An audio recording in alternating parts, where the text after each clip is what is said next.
Welcome to Sasi media. So காலை நேர ஓட்டின் முடிவுகள் தான் பார்க்க போகிறோம். நேற்று நைட்டு எபிசோடு வந்து எப்படி போச்சு அப்படிங்கிறதையும் ஒரு டிஸ்கஷனோட அப்படியே சேர்த்து பார்த்துடலாம். ஃபஸ்ட்டு எடுத்த உடனே நீங்கள் இன்னும் சப்ஸ்கிரைப் பண்ணலாம், சப்ஸ்கிரைப் பண்ணிட்டு இந்த வீடியோ லைக் பண்ணியிருக்கேன். கானா வினோத் வந்து முதல் இடத்துல இருக்கார். 1,87,000 ஓட்டுகள் வாங்கி முதல் இடத்துல இருக்கார். ஸோ நேற்று இந்த கானா வினோத் வந்து கேம்லாம் நல்லா விளாட்றாரு, டாஸ்க்கெல்லாம் நல்லா விளாட்றாரு. பட் இவர் தொடர்ந்து ஏன் போய் இவர்கிட்டயே வம்பாளத்துக்கிட்டு இருக்காரு? ஏன்னா இந்த எபிசோடு தொடங்கும் போதுமே அவர் வந்து வம்பாளத்தார் போயிட்டு. அவர் பாட்டுக்கு ஒரு மூலையில் இவர் பாட்டுக்கு ஒரு ரீல்ஸ் பண்ணுறாருன்னா இவர் போய் தொடர்ந்து அவரை டார்கெட் பண்ணுறது வந்து பண்ணிக்கிட்டு தான் இருக்காரு. பட் அப்புறம் கேட்கும்போது இல்லைன்னு சொல்கிறது, பிரவீனும் சேர்ந்தது, கமர்தீன் எல்லாருமே பண்ணாங்க. பண்ணிவிட்டு அப்படியே மாற்றி விட்டு ரொம்ப இழுத்து விட்டாங்க.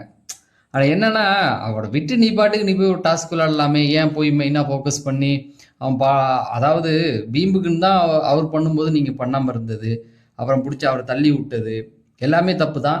ஆனால் இதில் ஒரே ஒரு தப்பு இவர் என்ன பண்ணிட்டார் அப்படின்னா, கனிக்கிட்ட அந்த வார்த்தை கேட்டிருக்க வேண்டாம். என்னதான் இருந்தாலும் வில்லேஜ், இப்போ நான்லாம் வில்லேஜ் இதுலேருந்து தான் இருக்கேன். அது வில்லேஜில் இருக்கும்போது அப்படி சொல்லுவாங்க, அது வழக்கம்தான். அப்படி பழக மாட்டாங்க மோஸ்ட்லி. தமிழ்நாடை பொறுத்த வரைக்கும் வில்லேஜ் சைட்லலாம் நீங்கள் அதை பார்க்க முடியாது தான். சிட்டிக்குள்ளே அது எந்த ஒரு பிரச்சனையும் இல்லாமல் பழகுறாங்க, அதை வந்து ஏற்றுக்கலாம். ஆனால் ஒரு பிக் பாஸ் வீட்டுக்குள்ளே அதை நம்ம சொல்ல முடியாது. அது வந்து சம்மந்தப்பட்டவங்களும் அவங்க ரெண்டு பேரும் தம்பி அக்கா தானே. அதை சொல்லியும் அதை வந்து நம்ம வந்து அதை பேசியிருக்க தேவையில்ல, அது அவங்க தனிப்பட்ட உரிமை. ஆனால் அதுக்கப்புறமேட்டு எஃப்ஜேட்டை கேட்டால் ஆதிரையை பற்றி கேட்டது அதுவும் ஒன்று, அதெல்லாம் சரியான கேள்வி தான். நீ ஆதிரையிட்ட அப்படி பண்ணது, அதுக்கு எஃப்ஜே திரும்ப ஒன்று போட்டு விட்டான், நீ பொண்ணுங்கள்ட்டெல்லாம் போய் எல்லாருமே நியாயமாக தானே கேள்வியை கேட்டுக்கிட்டாங்க. ஆனால் கனிக்கிட்ட அந்த கேள்வியை அவர் கேட்டிருக்க வேண்டாம் அப்படிங்கிறது அது வந்து தப்பான ஒரு கேள்வி தான். அது அவங்கள்ட்ட அப்படி கேட்டிருக்கவே கூடாது. அவங்க ரொம்ப வருத்தப்பட்டாங்க. கல்யாணம் ஆகி குழந்தைகள்லாம் இருக்காங்க இல்லையா, அதை கன்சிடர் பண்ணி கேட்டிருக்கணும் அப்படிங்கிறது தான் அந்த ஒரு தப்பு இருக்குது. பாக்கி எல்லாமே அதிகபட்ச நியாயங்கள். சவரில்லா நியாயம் கேட்க வந்தாலும் சில இடங்களில் ஒன் சைடாக பேசுனது எல்லாத்தையுமே போட்டு அடித்தார். அவர் மேலே எங்கெங்க தப்புனா ஒரு சில தப்புகள் இருக்குது. இப்போ அவர் பிரவீன் தள்ளி விட்டாருன்னா இவரும் தள்ளி விட்டார். கனிக்கிட்ட அவர் தப்பாக பேசியிருக்க கூடாது, ஓகேவா? சட்டையை போடுங்கன்னா உடனே போட்டிருக்கணும். பிரவீன் வந்து கேட்குறாரு இல்லையா, சட்டையை போடுங்க, ஒரு கேப்டனாக சொல்லும்போது நீ சட்டையை போட்டிருக்கணும். ஸோ இந்த தப்புகள், இவ்வளோ தப்புகள் அவர் மேலே இருந்தது அப்படிங்கிறது தான் என்னுடைய கருத்து.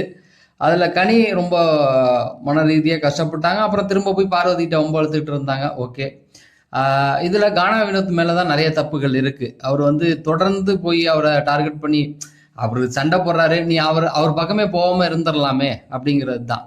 அப்புறம் திரும்ப போயிட்டு அவர் தான் ரொம்ப கேவலப்படுத்துறாருன்னு தெரியுது, செருப்புன்ட்டாரு ஒன்றை. அதுக்கப்புறமேட்டுக்கும் தொடர்ந்து போய் அவர்கிட்ட அந்த கான்வர்சேஷனை நிறுத்திட்டு ஆக்கப்பூர்வமாக வை, இல்லைன்னா வேண்டாம், அது வேற மாதிரி போய் நிற்கும். கானா வினோத்துக்கு அது புரிய மாட்டேங்குது. சரி, ஓகே. அடுத்தது பார்த்தீங்கன்னா கமருதீன் 15.81%, 75,406 ஓட்டுகள். இதில் என்ன ஆச்சு அப்படின்னா, நேற்றே பிரேக்கப் சொல்லிட்டாங்க. என்னன்னா, அவங்க தான் முதல்ல போய் அவர்கிட்ட வளைஞ்சு பேசினது, எனக்கு இவனுக்கு கமருதீனை பிடிக்கும் அப்படி இப்படின்ட்டு.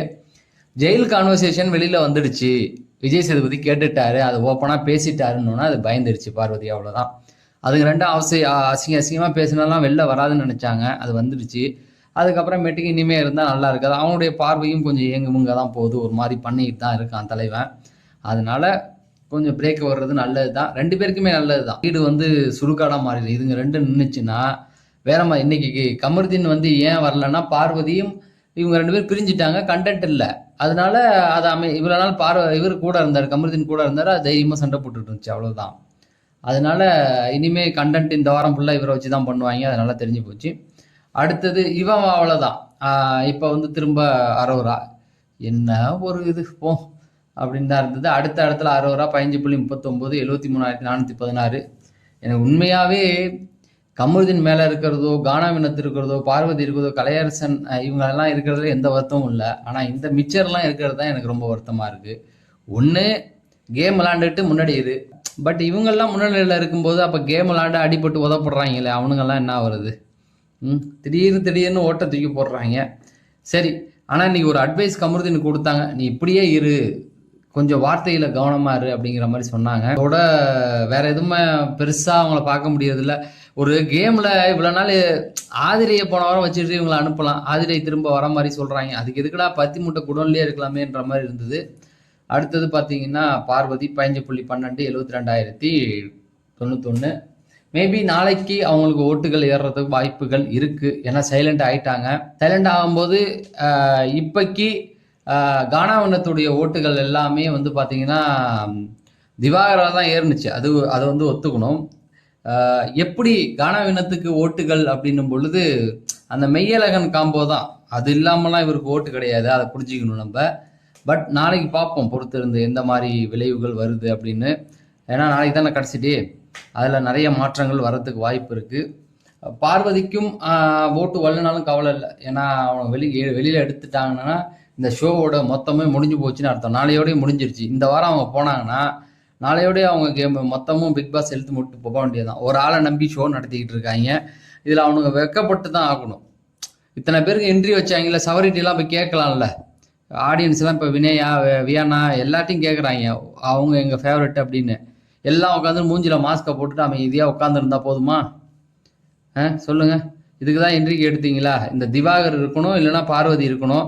இவங்க கிட்ட சண்டை போடுறதுக்கு ஒரு கனி குரூப்பு, ஒரு கமருதீன் குரூப்புன்னு வச்சிருக்கீங்க. இதை வச்சு என்னையா இது? ஏதாவது மாற்றி தொலைங்கயா. ஆரம்பிச்சா இப்போ திவாகர்கிட்ட சண்டை, இல்லைன்னா பார்வதிகிட்ட சண்டை, இவ்வளோ தானே. இல்லைன்னா போய் இவனு வந்து இல்லைன்னா லவ் கண்டென்ட் கொடுக்குறானுங்க போயிட்டு. இதை தவிர வேற என்ன நடக்குது சொல்லுங்க பார்க்கலாம். கடைசியாக கலையரசன் 14.31 68,246. இன்னைக்கு வந்து இவனு 2 பேரும் விளையாண்டுக்கிட்டு இருந்தாங்கல்ல, கமருதீன் வினோத்தெல்லாம். இதை போய் இப்போ இவர்கிட்ட போட்டு விட்டுதே இவன் தான். இவன் எந்த குரூப்பில் இருக்கான்னு யாருக்குமே தெரிய மாட்டேங்குது.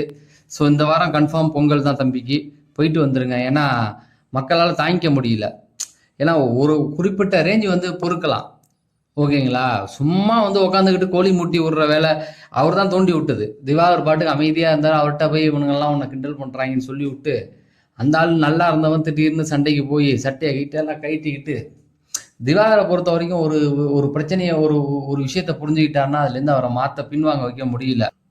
அவருக்கு ஆதரவாக பார்வதி வராங்க, அவங்களையே பிடிச்சி இழுத்து போட்டு அடிக்கிறார். நீ போ அந்தாண்டா அப்படின்னு சொல்லி அவங்களையும் அடிக்கிறாங்க. சரி, எதுக்கு சொல்கிறேன் அப்படின்னா அவருடைய வார்த்தைகளில் கவனம் இல்லை அப்படிங்கிறது தெரியுது. ஆயிரம் வில்லேஜ் பேஸில் எல்லாம் எங்கேருந்து வந்தாலுமே சில வார்த்தைகளை கவனப்படுத்தணும். நான் முதல்ல என் பேக்ரவுண்டு அப்படின்னு ஒன்று இழுத்தாரு, அது ரொம்ப தப்பான வார்த்தை. அங்கே கமருதீன் வந்து என்ன சொல்ல வர அப்படின்னு கேட்டாப்புல, அதோட அணுகிட்டாப்புல. இன்னைக்கு எஃப்சே வந்து உண்மையாகவே டென்ஷன் ஆகிட்டான். அந்த ஒரு வார்த்தை மட்டும் தப்பு. இல்லைன்னா இன்னைக்கு பிரச்சனையில் வந்து நம்ம திவாகருக்கு ஃபுல்லாகவே சப்போர்ட் பண்ணலாம், புரியுதுங்களா? சப்போர்ட் பண்ணக்கூடாதுன்னு இல்லை. கண்டென்ட் அவர் வழியாக தானே வந்தது, வேற யார் வழியாக வந்தது? அப்போ அவர் சப்போர்ட் பண்ணலாம். ஆனால் ஏன் சப்போர்ட் பண்ணலை அப்படின்னா கண்ணிக்கிட்ட அவர் சொன்ன அந்த ஒரு வார்த்தை மொத்தத்தையுமே அடிச்சு விட்டுடுச்சு, ஓகேங்களா? அது அநாகரிகம் அப்படின்னு சொல்லக்கூடாது. அவர் வந்து அவங்க வந்து தம்பின்னு சொல்லியிருக்காங்க. தம்பி அவனும் அப்படி தானே நடந்துக்கிறான். அவங்க கிட்ட போய் தப்பா நடத்து. ஆதிரைகிட்ட நீ பேசலாம், துஷோர் இவங்க கிட்ட சொல்லலாம். தங்கச்சி நீ கூப்பிட்ட பொண்ணுங்கள்ட்ட தானே நீ போய் வழிஞ்ச, ஓகேவா? அவங்க வந்து எஃப்ஜே வந்து கனிகிட்ட வந்து எந்த ஒரு தப்பான விஷயமும் பண்ணல. அவங்களும் அதுக்கு இடம் கொடுக்கல, ஓகேங்களா? 1000 விமர்சனம் இருக்கட்டும், கேங் ஃபாலோ பண்ணுறாங்க, அது பண்ணுறாங்க, எல்லாமே ஏற்றுக்கப்பட வேண்டியது தான். ஆனால் அவங்களுக்கு கல்யாணம் ஆகி வெளியில் குழந்தைகள் இருக்குது, ஓகேங்களா? இதை புரிஞ்சுக்கிற வயசு.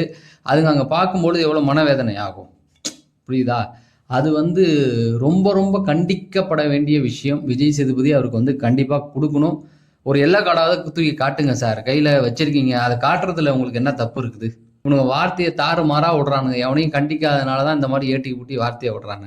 உங்களுடைய ஆதரவு தாங்க. அப்படியே பார்க்கும்போது நம்ம சப்ஸ்கிரைபராக இருந்தால் 4 பேருக்கு இதை ஷேர் பண்ணி விட்டு இந்த சேனலில் சப்ஸ்கிரைப் பண்ணிட்டு வீடியோ லைக் பண்ணுங்க அப்படின்னு சொல்லி நான் விடைபெறேன். நன்றி, வணக்கம்.